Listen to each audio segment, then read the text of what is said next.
voice. There it is. Well, hey everyone. Welcome to the last session on from these tutorial days. I'll be talking about defining parallel iterators. Yesterday, Shreyas walked you through parallel loops, and those a lot of the time use parallel iterators, but as he said back then, this is a fairly involved concept worthy of an advanced day tutorial. What I have here in front of me is a GitHub code space that contains all the examples here, with the hope that I'll be executing these examples in this code space. If you would like to follow along and you don't have Chapel installed, first of all, this is looking at the ChapelCon 25 demos repository, which has been thrown around in chat many times before, but maybe Brandon will kindly post in chat again. I encourage you to pull if you've cloned it earlier because it has been modified with an additional example. And furthermore, I'll just go to it right now. Oh, maybe I won't. Yesterday, we demonstrated how you can open this in the code space. In fact, basically, you can just go to the code section and click open in code space, which should bring up something like this and give you an interactive environment with Chapel so that you don't have to necessarily have it installed. Or you can use a Docker thing to spin this up. I believe that Shreyas had examples of this earlier. There's a Docker compose YAML file listed in this repository, which should get you started. Unfortunately, I'm not an expert in that, so I can't.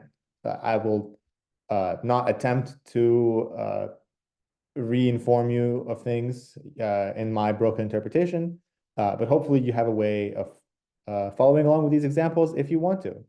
And if you don't, well, you can look at what I do. So I'll be basically walking through this folder of parallel iterators in the demo repository. And the goal, as with Shreyas's tutorial, is to basically have a repo that you can follow along on your own, even if you aren't watching this video live. But of course, I'll be going through and filling out the exercises and doing things moderately interactively.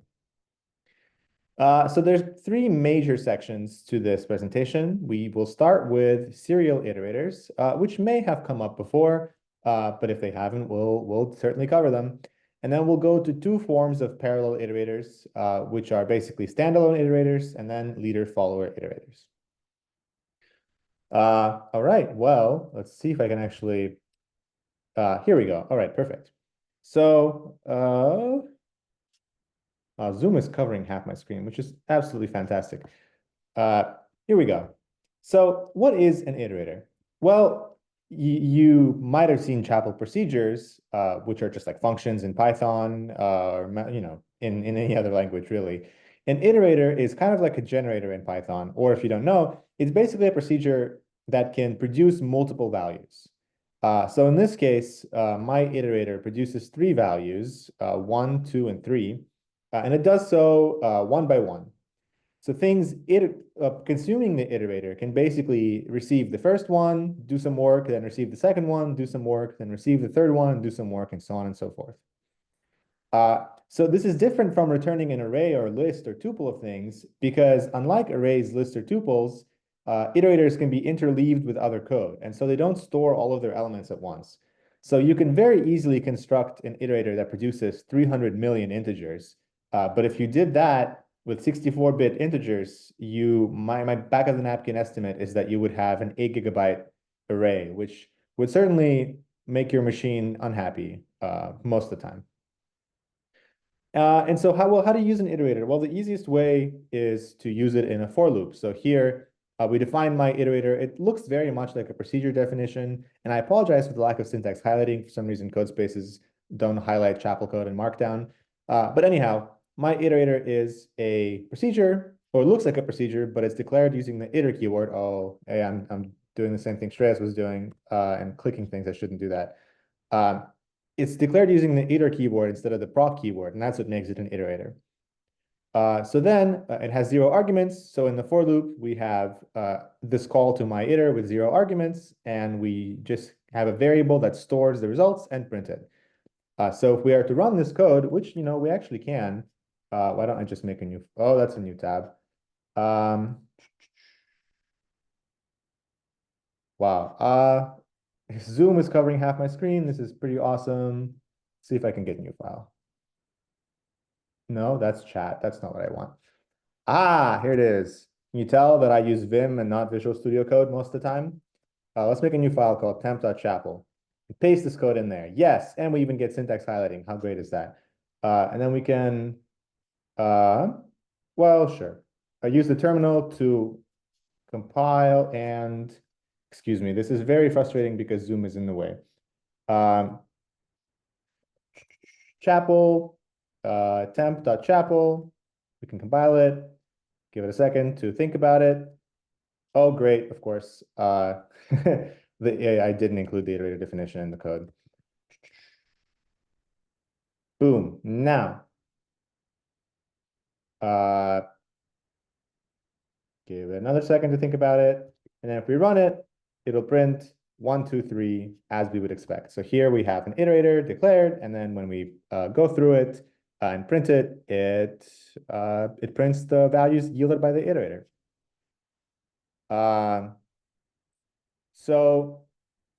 In fact, there's a special kind of iterator you can declare called the v's iterator. And the v's iterator can be used to iterate over values of some other type.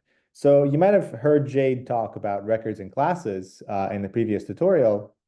In this case, I have a record called 3ints, which holds, as the name suggests, 3 integers, x, y, and z. And the iterator method v's on this type just yields these fields. Then if I create a new record, my 3ints with the values 1, 2, 3, and then run a for loop that just has my 3, which is the name of this record value. In the iterand, it will do pretty much the same thing as before and print 1, 2, 3, except this time the value is the thing being iterated rather than a call to the iterator. Well, so I think we'll actually do 2 exercises now instead of waiting for them and talking about the limitations of iterators. So the first exercise, and I will give a few minutes for this and then show you how it's solved, is to write an iterator that yields 10 integers instead of 3. So I provide this template in example1.chapel. And importantly, I think I mentioned this in the README as well, you don't have to just, inline your code like yield 1 and yield 2 and so on and so forth. Iterators support arbitrary control flow. They're just regular procedures. So you can use loops or anything else that you might desire. I will hang out just with this file open for maybe about a minute and then show you how I would do this, and then we can move on. In the meantime, if you have any questions now or at any other time, please feel free to interrupt. I'll gladly answer them.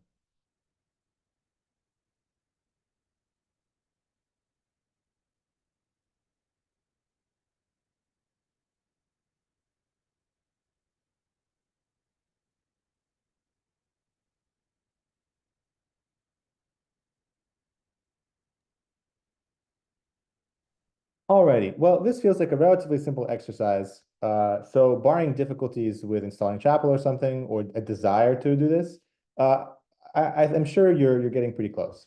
So as I mentioned, you can use loops. And so in this case, I can actually write a for loop in my iterator that iterates over 1 through 10, and then yield the thing being iterated over. And then let's see if this works.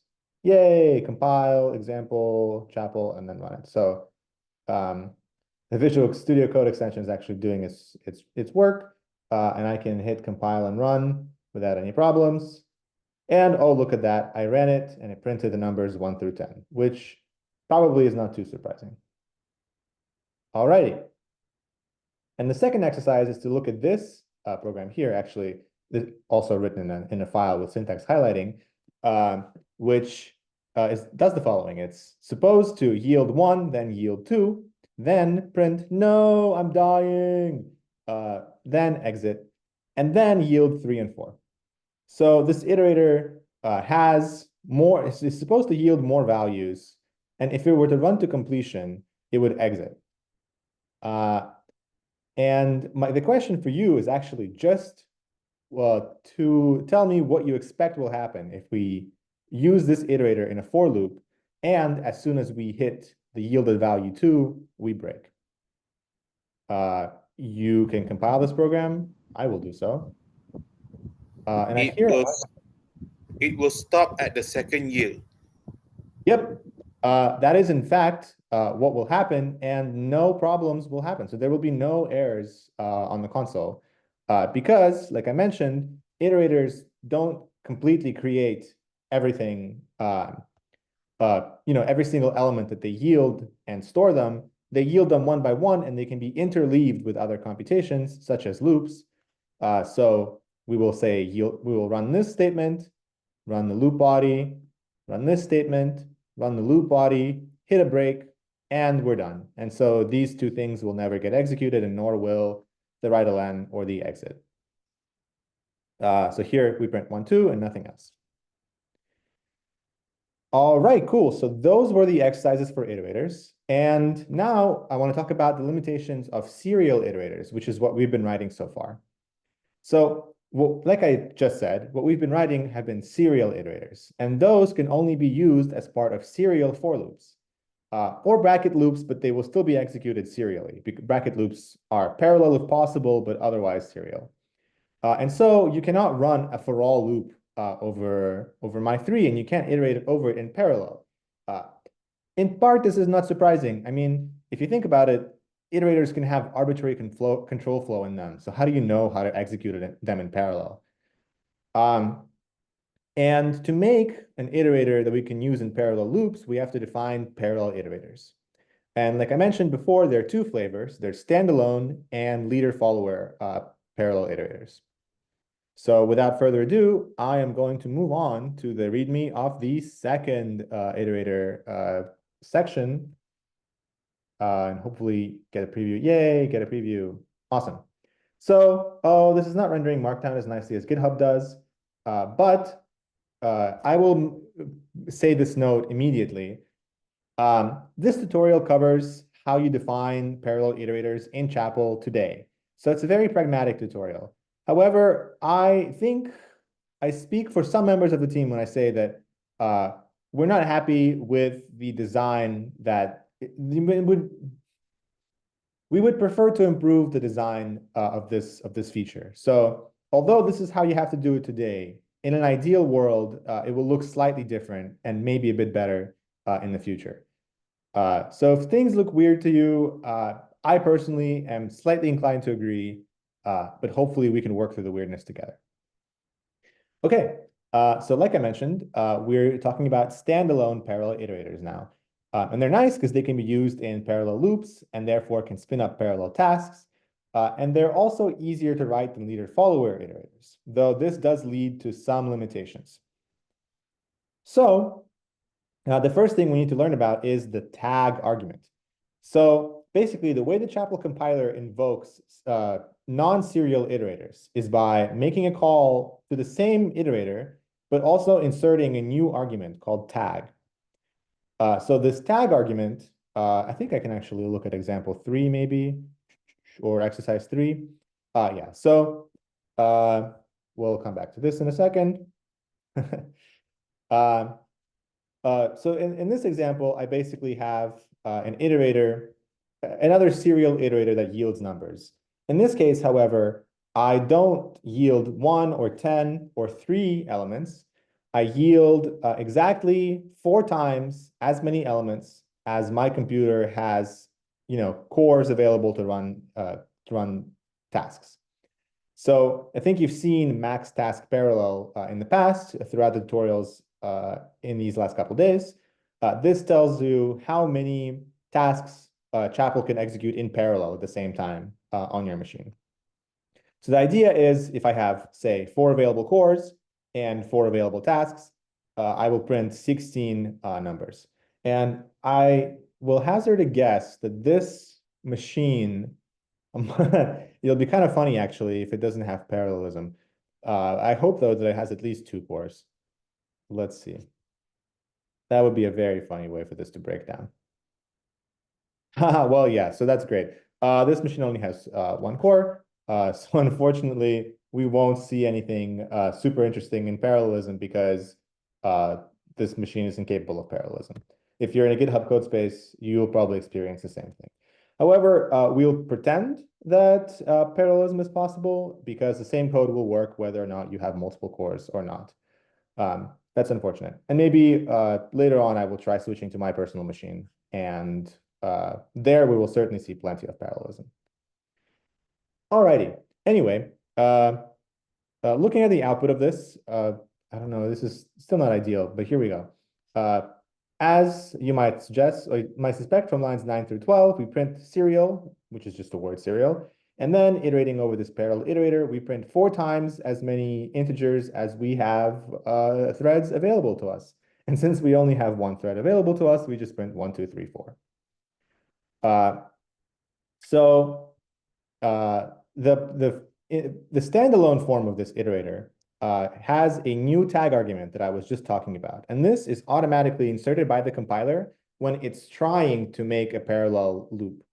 So the loop is still written as for all x in my parallel iterator, but the compiler will automatically insert a tag argument if this is written in a for all loop or a potentially parallel loop. And that way it will look for parallel overloads. So in this case, what we're defining is a parallel iterator that is standalone. So here we're using a param, which, as I mentioned in the advanced tutorial earlier today, is a compile time known value. And we're restricting this to a standalone iterator. So that's how the compiler, this is basically the pattern that tells the compiler that this is a standalone iterator. And if we look at the code, it's actually very similar, except instead of 2 nested for loops, I actually have a co-for-all loop here over the number of tasks. And as you might remember from Shreyas's tutorial yesterday, co-for-all spins up exactly as many tasks as there are elements in its iterand. So fortunately or unfortunately, this is just a range 1 to 1. So in this particular case, on this particular GitHub Codespace machine, we get 1 task, and therefore we do not get true parallelism. However, as you can see, I have used this parallel iterator in a for all loop, and it compiled fine and ran and produced the same exact output, 1, 2, 3, 4. On the bright side, let's look at the bright side of this, or the silver lining of this limitation of the GitHub Codespace machine, which I certainly should have thought of before using it as the medium for this demo. This demonstrates to you that Chapel is versatile and is able to support both machines with and without parallelism. So you can write code and make use of it even on a single core machine, and yet the score will take advantage of parallelism where possible on beefier machines. Right. So the main insight here is that in a standalone iterator, you are responsible for setting up using Chapel's lower level features like the co-for-all loop and the tasks that should be running in parallel. And then for each of these tasks, doing the parallel work that you're looking at. And so we've just covered this and we've compiled it. But here's the problem with oh, never mind. So the iterator that we just wrote in example 3 is actually kind of, well, degenerate in the computer science or mathematics sense. It always spins up exactly as many tasks as there are available cores. But in practice, that's not what happens. In practice, what happens is that you get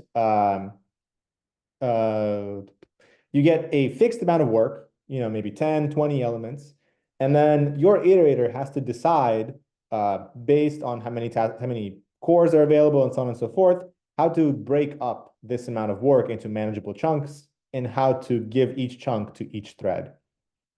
So that's what this dividing up work section is about. This is kind of a tedious process. I mean, if you have 3 cores and you have an array of 10 elements, you can't even divide those 10 elements into 3 very conveniently. and you end up having to do all sorts of finagling and manipulation to get equal-ish chunks.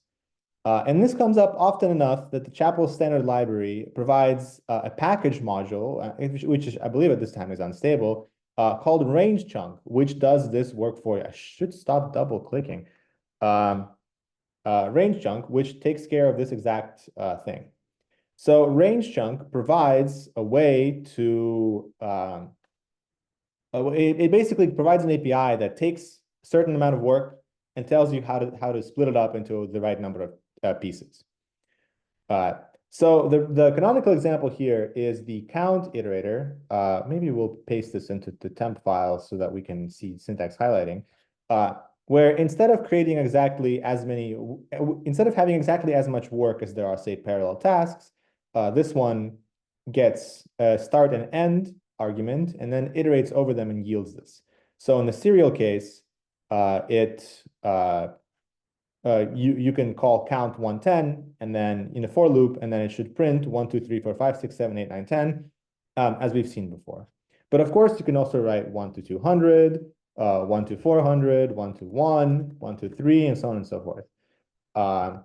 And because of this, your parallel iterator, when it's creating up tasks, will need to have a smarter way of splitting this, 1 to 400, 1 to 200, into manageable pieces of work for each task to work on.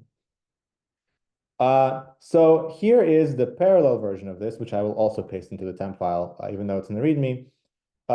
And the basic change is actually very simple. So here I include the range chunk library, which I've mentioned before, and create a co for all loop, which as before spawns as many threads as we need, or as there are iterators in the loop, over the chunks function. And the chunks function takes a range and a number of chunks to partition it into. So in this case, we have, say, 1 to 400 or 1 to 10, and then here we have the number of fragments to cut it up into. In this particular case on the code space, 1. And then it gives you ranges corresponding to chunks that each thread or each chunk, basically boundaries of every chunk. And then within each thread, we get that chunk and we iterate over it. So if we had 2 cores, which would be amazing, but unfortunately is not the case, we would have the work 1, 2, 3, 4, 5, 6, 7, 8, 9, 10. And range chunk would partition this into 1 through 5 and 1 and 6 through 10. And then these would be given to range, and then range, this for loop would yield them from each task. So for 2 tasks, we would yield 1, 2, 3, 4, 5, and then from another task, we would yield 6, 7, 8, 9, 10. Unfortunately, as I mentioned before, on my machine in this case, there's only 1 available core in this poor computer. And actually, you know what we're going to do? Here's what we're going to do. We're not going to see any parallelism, but what I will do is just create twice as many threads.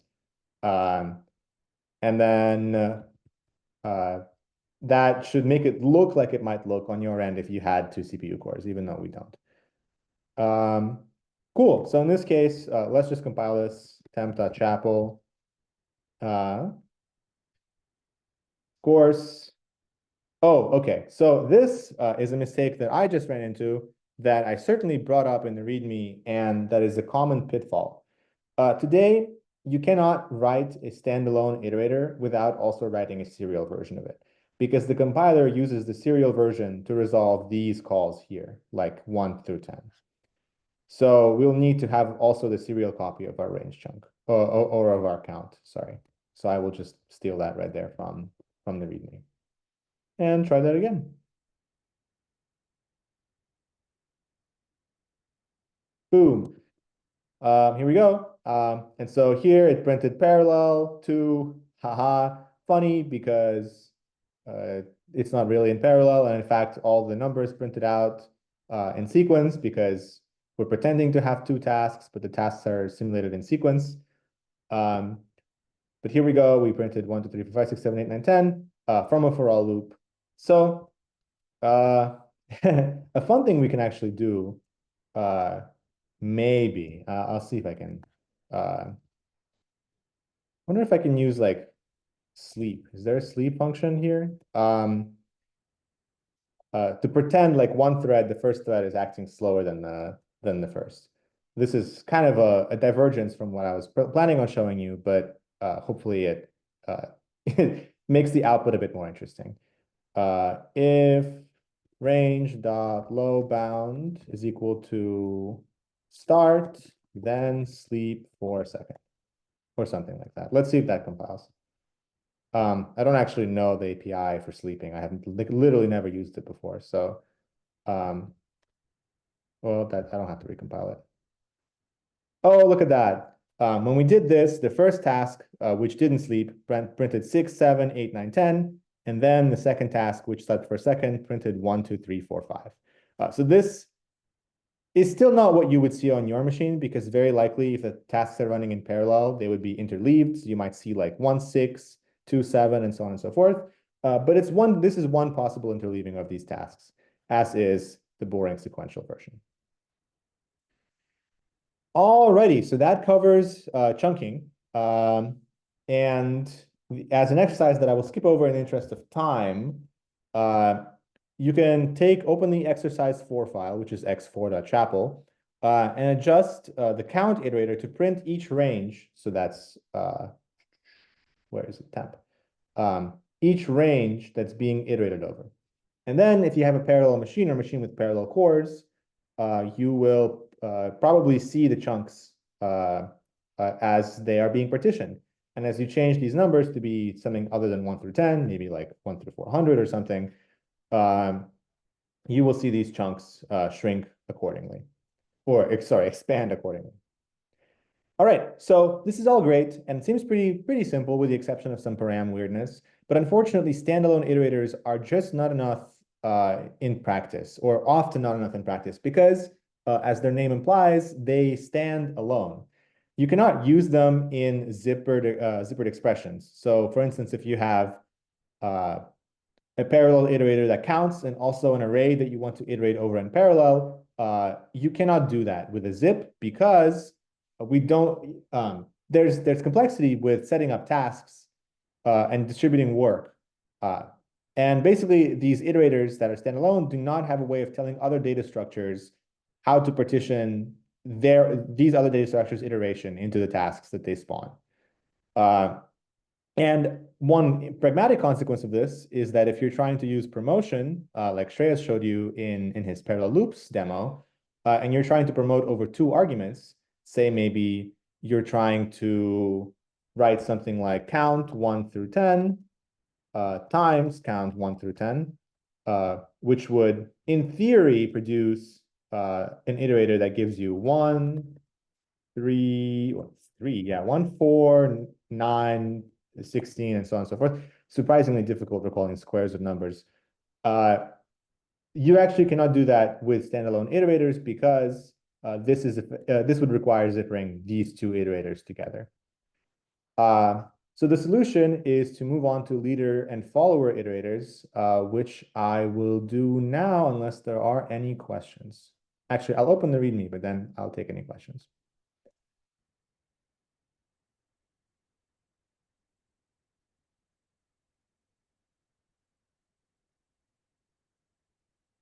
Awesome. So I've either lost everyone or I'm being extremely clear, or there's questions in chat, which I cannot see. So I hope someone else is answering them.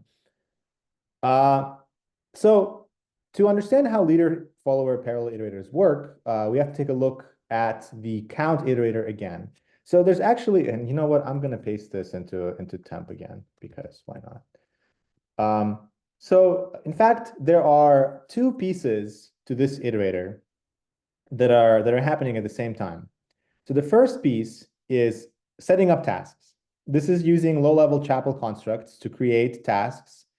And then for each task, actually figuring out what to iterate over and then doing it. So not notionally, but philosophically, these 2 loops serve different purposes. The first loop serves to set up parallelism, and the second loop serves to do things within each parallel thread.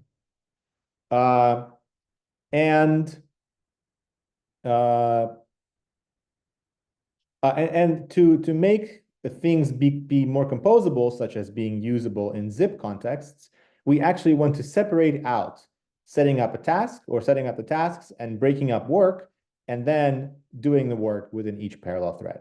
And that is the essence of leader-follower iterators, in which the leader does the task setting up and partitioning the work, and the follower just receives the work to do and then iterates it serially.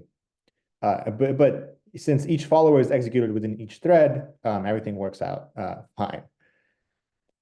Right. So, like I said, this basically works by taking by having one iterator that sets up the tasks and breaks up the work. And this iterator, instead of yielding the elements that it has to yield, actually still yields, but yields descriptions of what work has to be done. So in this case, in the case of temp here, this go for all loop will yield range or something like range. We'll talk about that more in a second. And this iterator would become the leader iterator. So instead of, I change standalone to leader here. Meanwhile, a second iterator will receive as an argument, as a new argument, which will be called follow this. And this is always the name of this argument. Follower. I think my line is getting too long. I'm getting linter warnings. Will receive the work to do, in this case called follow this, and then do that work. So as before, it will just iterate over follow this for now, and yield the thing. So this splits up the work, but the reason that this is powerful is that now other iterators can receive follow this and kind of follow along with the iteration, which is exactly how zippering things turns out to work in the end. So here I have a properly written out example of this, which I will replace my quick and dirty sketch here with. It might even be the exact same code. Oh, except I've explicitly named the thing yielded from the leader iterator, follow this, to show you the connection between what this thing produces and what this thing receives. So the leader yields a thing, and then that thing gets passed as an argument to the follower. And you can basically think of this as splitting the standalone iterator into two pieces. And in fact, if you kind of imagine these things happening nested, then the standalone iterator is basically just a combination of these two things. Let's see. I'm going to skip over the exercise in the interest of time. So if I think that I can just delete most of the code here. Well, yeah, well, here. We'll steal this.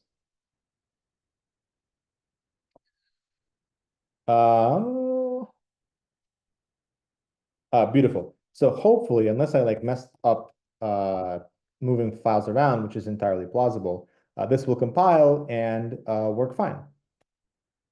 Oh, look at that. Wait, I don't actually, it's using the standalone iterator, which I'm just gonna comment out. I don't know the Visual Studio Code shortcut for commenting things out, so I'm just gonna have to do it manually. Boom. All right, let's try that again. Hopefully that still compiles. And in fact, we can add in the sleep into our leader iterator here to achieve a similar effect. And I will do that. Where is it? Where's my sleep? Here it is. Okay. All right. Well, that's cool. And it looks like we just made an iterator that works. And in fact, if we zip over this count iterator and another one of the same iterator, things will look pretty good. It will be receiving, hopefully, if you're familiar with zippering from Python, pairs of numbers. And since these iterators produce the same values, we should get pairs of 1, 1, 2, 2, and so on and so forth. So if I run it, oh, look at that, 1, 1, 2, 2, 3, 3, 4, 4, and so on and so forth. Great. Well, that's cool. Now let's change this to be, instead of 1, be 11, instead of 10, be 20. Because they're different, they could be different iterators, right? So of course, what we expect to see is 111, 212, 313, and so on and so forth. Except that is not what we see. And the reason is, and in fact, if this line weren't so long and if I weren't getting a linter warning about its length, you would see that ChapelCheck is complaining that I'm not using the start and end arguments to the follower iterator. It says, hey, start and end are both unused. So dividing up work is not the same as giving me things to yield. In fact, in practice, what we want to do to be conventional and work together with other iterators, well, let me backtrack. Count here yields basically the chunks of its own start and end, but the follower has its own start and end. So to be able to communicate to the follower, not the values that the leader is yielding, but which of its own chunks it has to yield, or which of its own values it has to yield, we have to give it something zero indexed, basically.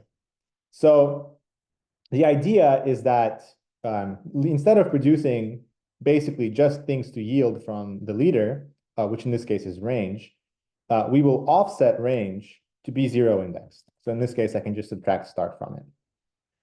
This way, the leader for count, oh my goodness, count 1 through 10 dot these leader, and pretend we have two threads. We'll give 0 through 4 and 5 through 9. As will count 2, or let's say 11 through 20. And this is important because we're standardizing what we're returning. We're actually producing general descriptions of what subset of the follower we want to yield. And this is in contrast to what we used to have, where, let's see, before and then now, where count 110 would produce 1 through 5 and 6 through 10, and count, and the other one would produce, I'm going to just try getting through this as quickly as possible, 16 through 20.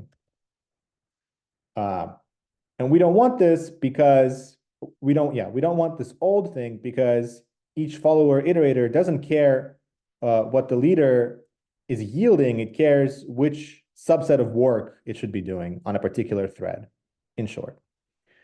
And so here I've subtracted out start, and in here I will actually add it back in per follower. But the appeal here is that each follower has its own start, and so we should expect to see the proper results from this iteration. Let's see. Unless, of course, I've again made some weird typo and everything explodes and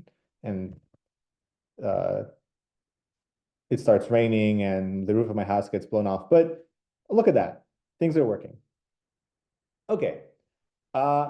Amazing, you might be thinking. I'm running out of time.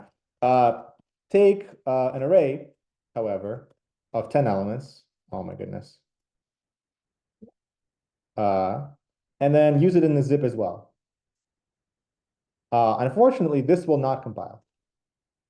I don't believe. And the reason being that there's one other detail that we've omitted, which is the fact that some things are two-dimensional. So arrays can be two-dimensional and three-dimensional and so on and so forth. So the convention within the Chapel standard library is not to return a range of work from the leader iterator, to actually return a tuple of ranges, where the size of the tuple is the number of dimensions. Since count is one-dimensional, we can just follow this in a single element tuple. And then when in the follower, we have to take the first element of this tuple back. And then if I run this, we'll compile this and then run this. And then unfortunately, I will have to call it with probably no time for questions, although this is the end of the day, so maybe it's fine to go a little bit over. Anyhow, as you can see, now things work, and I was able to iterate over this array of elements 1 through 10 in parallel with my count iterators. And Like I mentioned before, if this machine had more cores, these things would be being done in parallel. And I believe that is the end of my tutorial. There is an extended exercise in the folder 04 extended exercise in which you can implement your own iterator for a binary tree. And I encourage you to try it out if you so desire.